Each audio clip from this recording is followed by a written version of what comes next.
दोस्तों, ध्यान से सुने। इस कथा के माध्यम से आप सच्ची भक्ति को समझ सकते हैं। यह कहानी भगवान और भक्त का रिश्ता को एक दिव्य और पवित्र यात्रा के रूप में प्रस्तुत करती है। भगवान का दिल केवल सच्ची भक्ति और प्रेम से पिघलता है। वह धन, यश या बल से प्रभावित नहीं होते। तुलसीदास जी ने कहा है, प्रभुता पाई काहि मद नाही, रवि पाई तपत तेल न ताही। अर्थात भगवान अपनी कृपा हमेशा सच्चे और सरल भक्तों पर बरसाते हैं। वह कभी किसी को निराश नहीं करते। आइए कहानी में आगे बढ़ते हैं। देवीपुर नाम के एक छोटे से गांव में सरस्वती देवी नाम की एक वृद्ध महिला रहती थी। झुर्रियों से भरा उनका चेहरा जीवन की कठिनाइयों की कहानी कहता था, लेकिन उनकी आंखों में एक सपना हमेशा चमकता था। कुंभ मेले में जाने का। हर शाम जब सूरज ढलता तो सरस्वती देवी अपने आंगन में तुलसी के पौधे के पास बैठकर भगवान शिव से प्रार्थना करती। उनकी भक्ति गहरी और अडिग थी। वे अपने दिल की बातें शिवजी से साझा करती और उनसे कुंभ मेले में जाने का आशीर्वाद मांगती। जब गांव में कुंभ मेले की खबर आई तो सरस्वती का दिल खुशी से भर गया। उन्होंने अपने बेटे राजेश और बहू मीना से इस मेले में जाने की इच्छा जताई। मां, राजेश ने कहा, आप इतनी बूढ़ी हो चुकी हैं, वहां का सफर लंबा है और भीड़ भाड़ में संभलना आपके लिए मुश्किल होगा। मीना ने भी तुरंत जोड़ा, और घर का कामकाज कौन देखेगा? आप यहीं प्रार्थना कर लीजिए, भगवान तो हर जगह हैं। उनके इन तानों ने सरस्वती देवी के मन को आहत किया, लेकिन उन्होंने चुप रहना ही बेहतर समझा। उस रात उन्होंने अपने छोटे से मंदिर के सामने बैठकर भगवान शिव से प्रार्थना की, भोलेनाथ, अगर आपकी इच्छा हो तो मुझे कुंभ तक पहुंचा देना। कुछ दिनों बाद जब घर में सब सो रहे थे, सरस्वती देवी ने एक सादा कपड़ा पहना, एक छोटी सी गठरी में कुछ सामान बांधा और घर से चुपचाप निकल पड़ी। रास्ते में कभी बैलगाड़ी तो कभी छोटे वाहनों में सवार होकर वे आखिरकार कुंभ मेले के विशाल मैदान में पहुंच गईं। वहां का दृश्य अद्भुत था। रंगीन तंबू, साधुओं की मंत्रोच्चार की गूंज और लाखों श्रद्धालुओं की भीड़।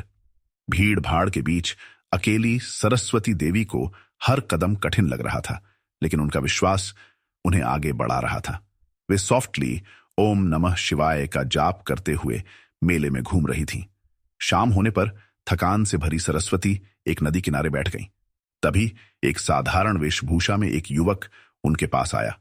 उसकी लंबी जटाएं और शांत मुस्कान देखते ही सरस्वती को एक अजीब सा सुकून महसूस हुआ। मां, उसने गहरी आवाज में कहा, आप थकी हुई लग रही हैं, आइए यहीं थोड़ा आराम कर लीजिए। सरस्वती ने उसकी बात मान ली। कुछ समय बाद वह युवक बोला, आप अकेली हैं, आपका परिवार कहां है? सरस्वती ने हल्की मुस्कान के साथ कहा, मैं अकेली आई हूं, कोई मेरे साथ नहीं आया। युवक ने करुणा भरी नजरों से उन्हें देखा। तो अब मैं आपके साथ रहूंगा मां, मेले में अकेले घूमना मुश्किल है, चलिए मैं आपको सब जगह दिखाता हूं। उस युवक के सहारे सरस्वती ने कुंभ मेले के हर हिस्से का आनंद लिया। उसने उन्हें अखाड़ों में ले जाकर साधुओं की विधियों का महत्व समझाया, प्रवचन स्थलों पर बैठने का स्थान दिलाया और भंडारे में उनके लिए भोजन की व्यवस्था की। जब गंगा स्नान का समय आया तो उसने सरस्वती का हाथ पकड़कर उन्हें घाट तक पहुंचाया। जैसे ही सरस्वती ने गंगा में डुबकी लगाई, उन्हें ऐसा लगा जैसे उनकी सारी चिंताएं नदी में बह गई हों।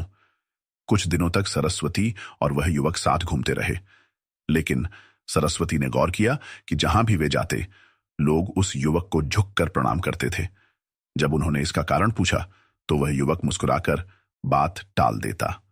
आखिरी दिन सरस्वती ने उससे कहा, बेटा, तुमने मेरा इतना ख्याल रखा, तुम्हारी कृपा के लिए मैं तुम्हारी आभारी हूं, भगवान तुम्हें आशीर्वाद दें।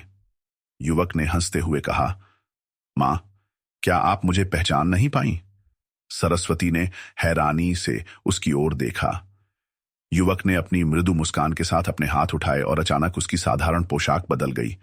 उसने बाघछाल धारण कर ली, माथे पर चंद्रमा चमकने लगा और हाथ में त्रिशूल प्रकट हो गया। सरस्वती चौंक गई। उनके सामने स्वयं भगवान शिव खड़े थे। महादेव, उन्होंने कांपते हुए हाथ जोड़ दिए। मैं तो आपकी साधारण भक्त हूं, आपने मेरी इतनी चिंता क्यों की? शिवजी ने स्नेहपूर्वक कहा, मां, तुमने मुझे इतने प्रेम और विश्वास से पुकारा।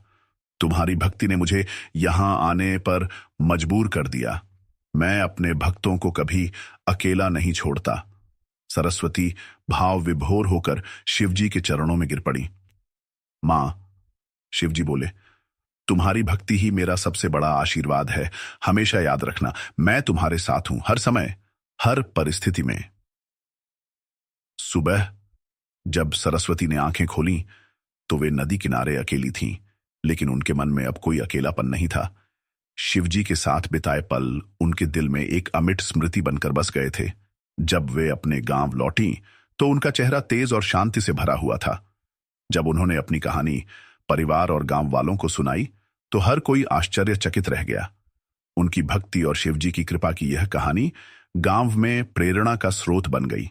उसके बाद सरस्वती देवी ने अपने जीवन के हर पल भगवान शिव की उपस्थिति को महसूस करते हुए बिताया। उनकी कहानी आज भी उस गांव में श्रद्धा और विश्वास की मिसाल के रूप में सुनाई जाती है। जोर से बोलो, हर हर महादेव, हर हर महादेव।